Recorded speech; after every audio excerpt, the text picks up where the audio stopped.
Hello everyone, welcome back to my new video. Hope you all are doing well. Friends, हमारी fourth definition of economics है growth oriented definition of economics. ये last point है definitions का, जिसमें हम 3 discuss कर चुके हैं। ये फोर्थ है। According to modern economist such as Nobel prize winning economist professor, ये मॉडर्न इकोनॉमिस्ट है जिन्होंने नोबेल प्राइज लिया है as economist professor.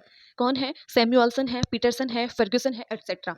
Economics is the science that studies human actions in relation to the proper uses of limited resources to achieve maximum satisfaction। यानी economics एक science है जो study करता है ह्यूमन एक्शंस का and in relation to the proper uses of limited resources, यानी limited resources का proper use to achieve maximum satisfaction. ज्यादा से ज्यादा सेटिस्फेक्शन प्राप्त करने के लिए लिमिटेड रिसोर्सेज का proper use. This definition includes both economist Marshall and Robbins definition. जो मार्शल की डेफिनेशन थी और रॉबिन की डेफिनेशन थी, उन दोनों डेफिनेशंस को इसमें ऐड कर दिया गया है, तो ये एक अच्छी डेफिनेशन मानी जा सकती है। The main definitions of economics all have flaws, कि उसमें कुछ ना कुछ तो कमी थी सभी डेफिनेशन में। Only by combining these definitions can we construct a appropriate definition. इन डेफिनेशन को कंबाइन करके ही हम एक एप्रोप्रिएट डेफिनेशन बना सकते हैं, क्योंकि हर एक डेफिनेशन को क्रिटिसाइज किया गया था, कोई ना कोई कमी पिछली 3 डेफिनेशंस में रही थी। तो उन सभी को कंबाइन किया गया है इस फोर्थ डेफिनेशन में, जिससे एक एप्रोप्रिएट डेफिनेशन बनाई गई है। उससे पहले हम एक डायग्राम देखते हैं। फ्रेंड्स, हमारे सामने एक डायग्राम है जिसमें ऊपर लिखा है economics is the science of human behaviour. Economics एक विज्ञान है ह्यूमन बिहेवियर का। इसमें 2 साइड दी गई हैं, जिसमें एक साइड है रिक्वायरमेंट, दूसरी साइड है रिसोर्सेज।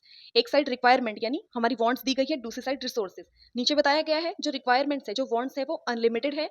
सेकंड साइड जो रिसोर्सेज है वो लिमिटेड है और उनके मल्टीपल यूजेस हैं।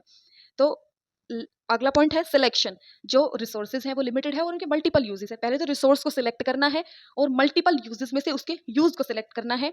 किस लिए? Maximum satisfaction, development and well being.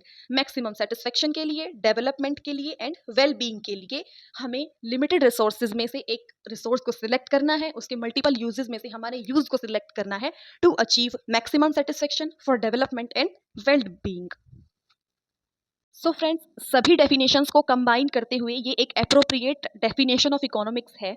Economics is the science which studies the efficient consumption, production, exchange and distribution of limited resources have multiple uses for maximum satisfaction of human wants और for promotion and of welfare and economic development. Basically अगर हम 2 line में बताएं तो economics क्या है कि limited resources को इस तरह से यूज करना कि उनसे मैक्सिमम सेटिस्फेक्शन अर्न किया जा सके, प्राप्त किया जा सके। Thank you so much for watching this video. Like, share, subscribe. Thank you.